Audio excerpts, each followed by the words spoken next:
What's up, guys? Welcome back to our channel. I'm driving home from work, and what better time to talk to somebody Use the right lane about to take exit 16 onto the Stevens. love of God, right? So,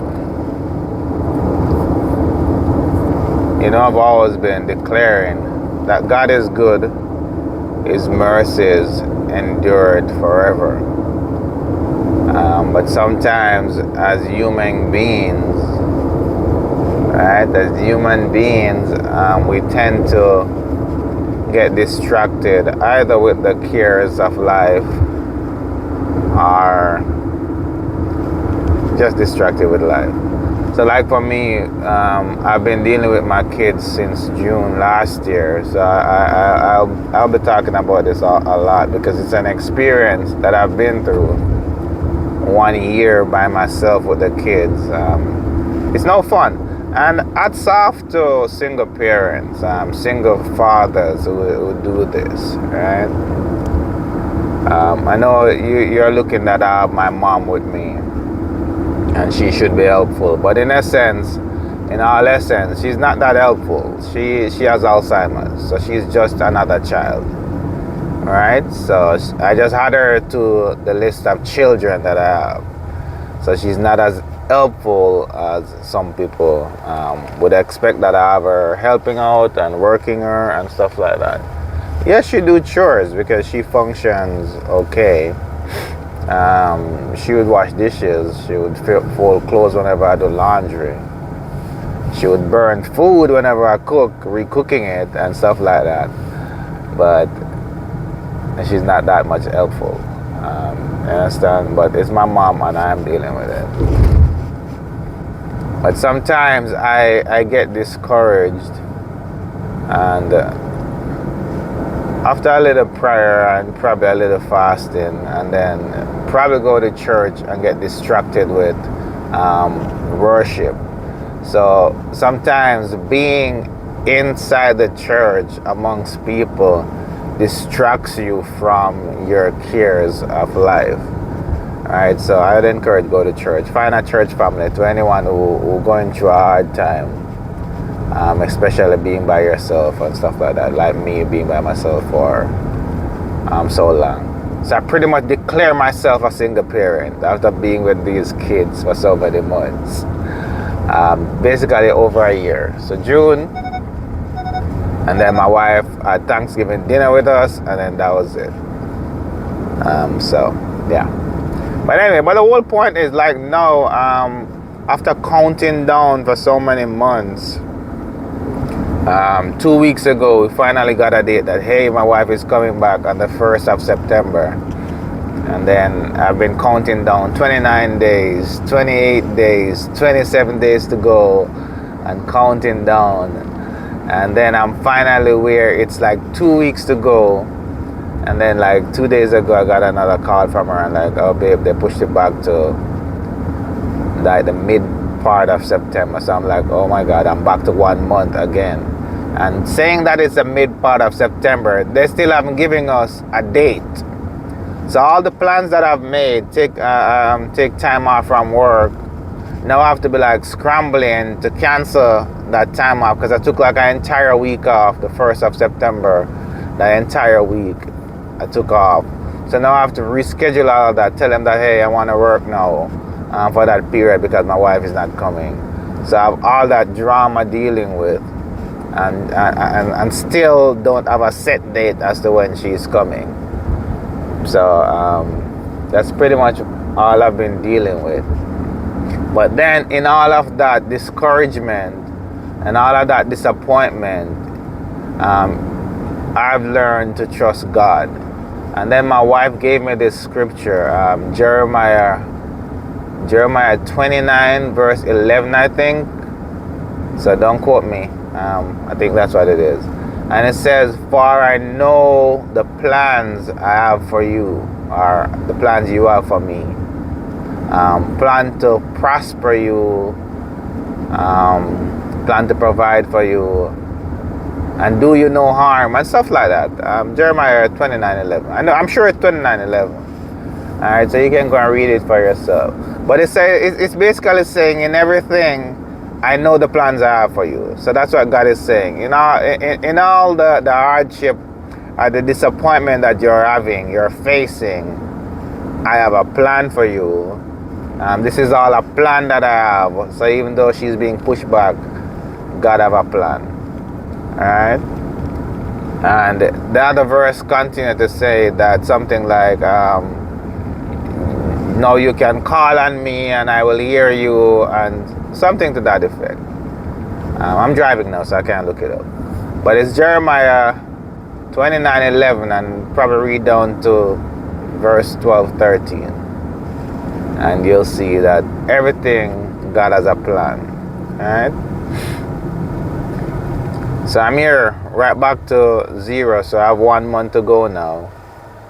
Today is August 20. So I'm basically starting over my clock as soon as I get a definite date from her. So hopefully this is it.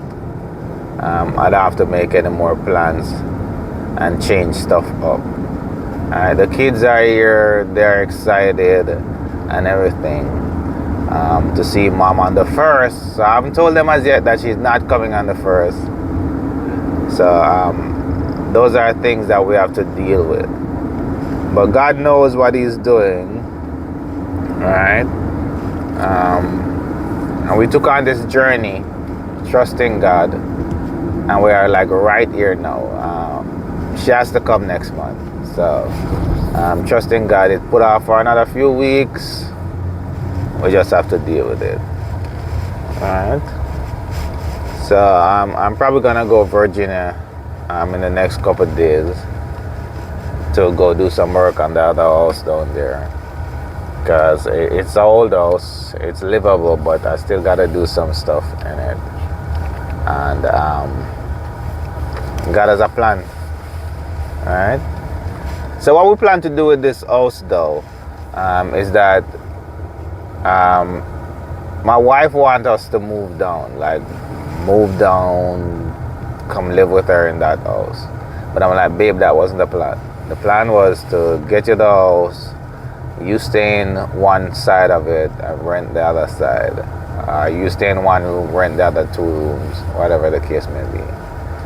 And help to offset the mortgage, because there's no way we can manage 2 mortgage on what we're doing.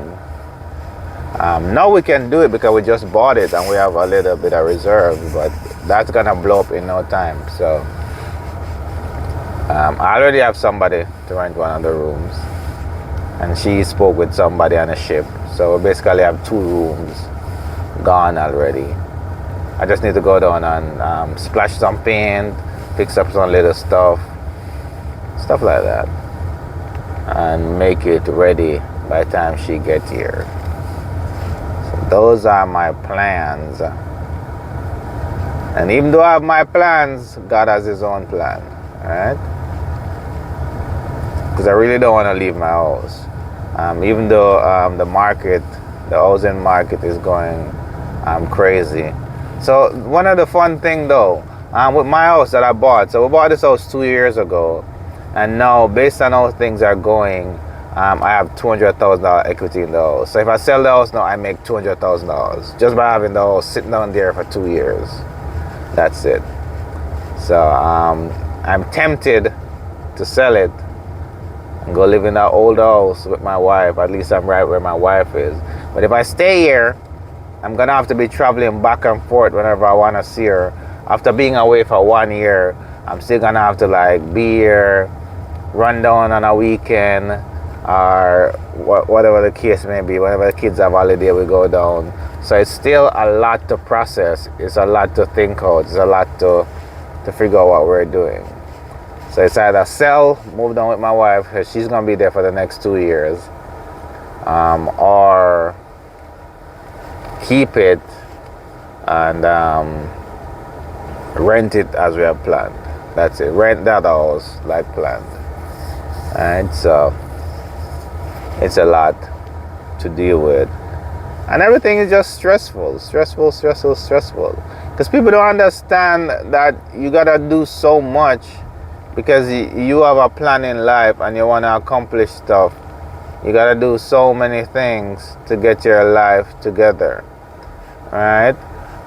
Because like for me, for the whole, I've gotten myself into like, I'm not gonna use the word depression, but I've gotten myself in some sort of withdrawal over the whole time that my wife wasn't here, and I used work as a coping mechanism. And at one point I had 3 jobs doing because I would just want to just work, because just to distract myself from the fact that I have the kids to deal with it. I don't have my wife when I want her and stuff like that, and I was just in deep diving into work, and my kids was basically growing themselves for those months because I come home, I'm tired, I want to sleep. I come home from one job in the morning, I got to go to another one in the evening. And all of those things because we were trying to, the whole process started because we were trying to buy the house. And then after that, I just get lost in it. And just, even when I didn't have to do it, I was still doing it. But for now, I asked God for some time. I'm like, God, I need to make time. I need to find myself. And sometimes you got to be careful what you ask God for. Because I'm like, God, I need some time. And then I end up with COVID, so I end up with time.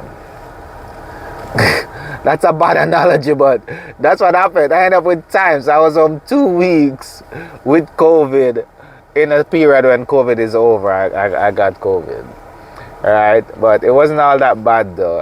For the first couple of days, I felt like I was gonna die. And then they gave me this medication that made me feel worse than having COVID. So that medication, don't take it. I don't know. I don't know if it helped me or anything, but my mouth is bitter every day when I'm taking it. It was for 5 days. It made me nauseous. It made me withdrawn. I have like withdrawal and stuff. It's a crazy medication. It was so depressing taking those pills for 5 days. Those Scoville pills. It was like 3 pills in the morning, 3 in the evening for 5 days. I mean, like everything I eat tastes bitter because that's what the pill did to me.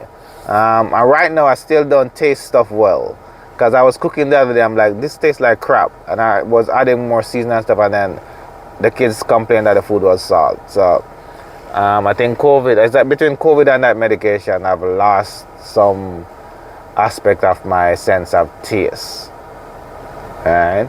I made porridge the other day for my mom again, and my mom was like, this is too sweet, and to me it was okay. So I got time because of COVID.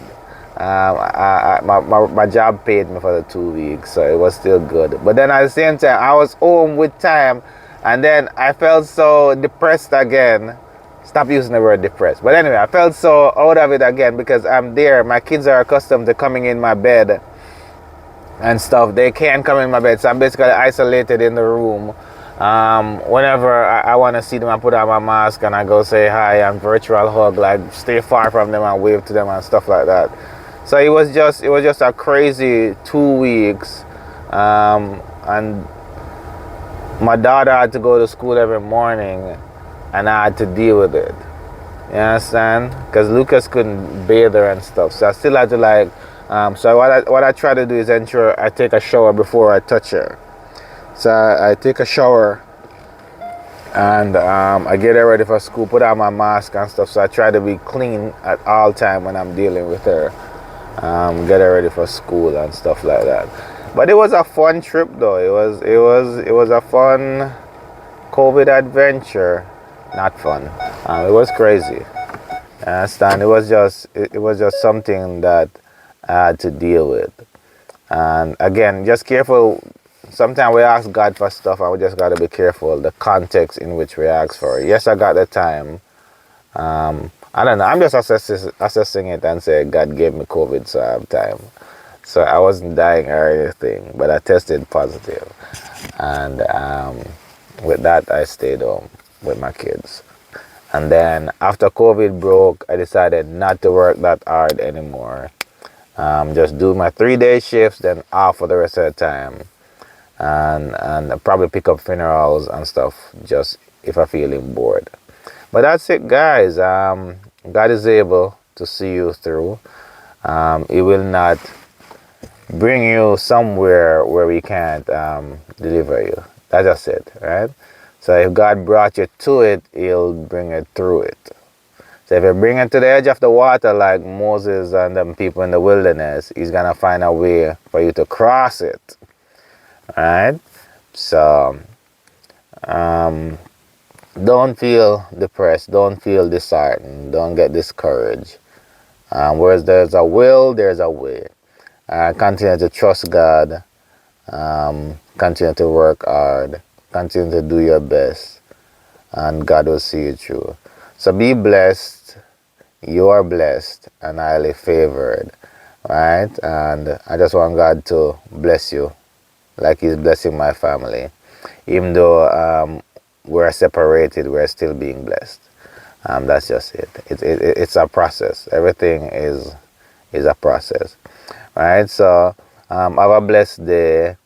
And if you're new to the Martin Crew, don't forget to like, share, and subscribe to our channel. And hit that notification bell that whenever we post another video, you'll be notified of me talking my face off. Alright guys, see you in the next video. Peace.